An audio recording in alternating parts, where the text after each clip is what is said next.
Hi guys, good afternoon. So, ayan guys. Gagawa lang ako ng video guys. Nakaka-boring na dito. So, ganito pala guys pag wala kang trabaho talaga. Tapos, di ka naman makalabas kasi sobrang lamig sa labas. So, dito lang nood TV, paglalabas ka man yung meron kang bibilhin sa labas, kaya ng pupunta ka ng Costco or Walmart or Safeway, ganun, or Filipino store, yun lang naman yung mga pinupuntahan namin guys.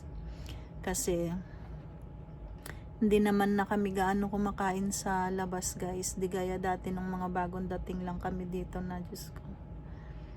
Kung saan saan ako dinadala kain sa labas, mga ganon. Tapos yun, sabi ko sa kanya, wag na tayo kain ng kain sa labas kasi napaka gastos. Sabi kong ganun, sayang, 'di ba?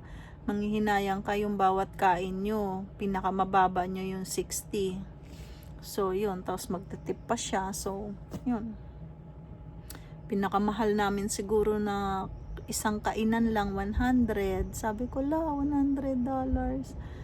Ganun, magkano na yun sa Pilipinas. So yun guys, tapos tinatawag niya akong kuripot. Sabi, hindi ako kuripot. Siyempre kailangan natin magtipid kasi parehas tayo walang trabaho, parehas tayo tambay. So pag gastos tayo ng gastos, baka maubos yung ipon mo.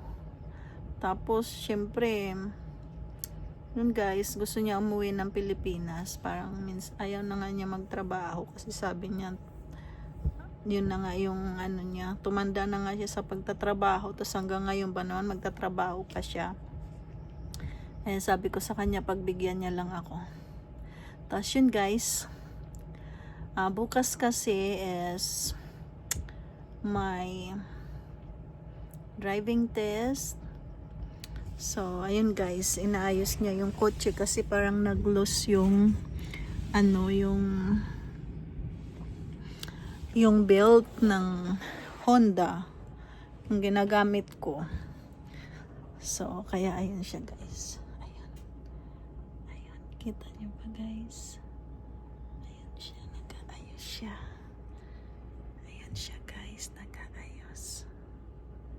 Ayun, nag-aayos siya guys. Ayun, kita niyo guys. Ayun, nag-aayos siya. Tadaan! Ayun siya guys. Ayun. Ayun, kita niyo guys.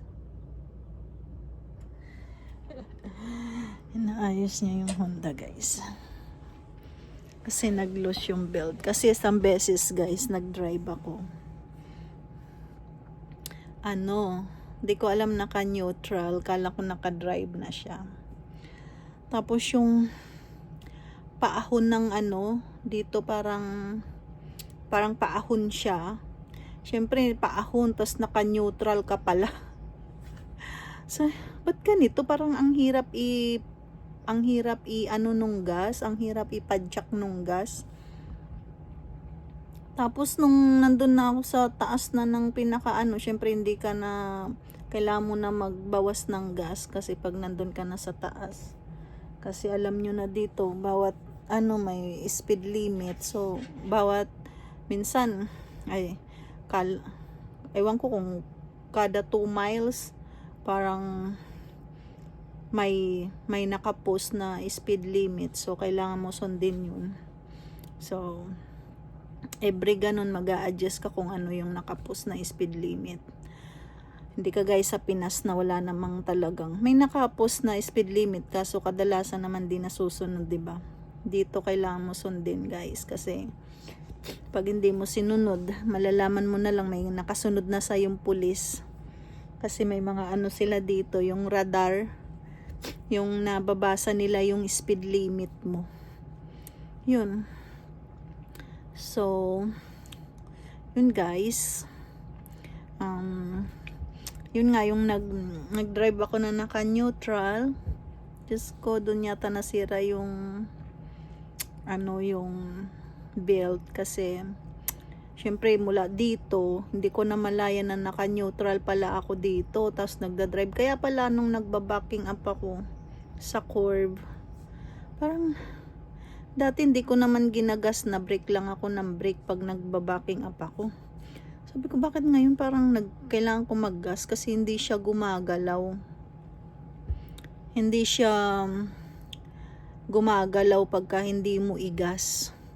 Sabi ko, nangyari dito sa kotse na to. Yung pala guys, naka-neutral. Napansin ko lang nung pagdating ko na sa top yung paahon ako.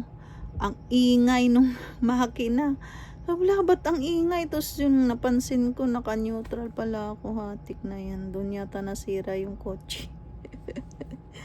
Kasalanan ko guys. Tatanga-tanga. So,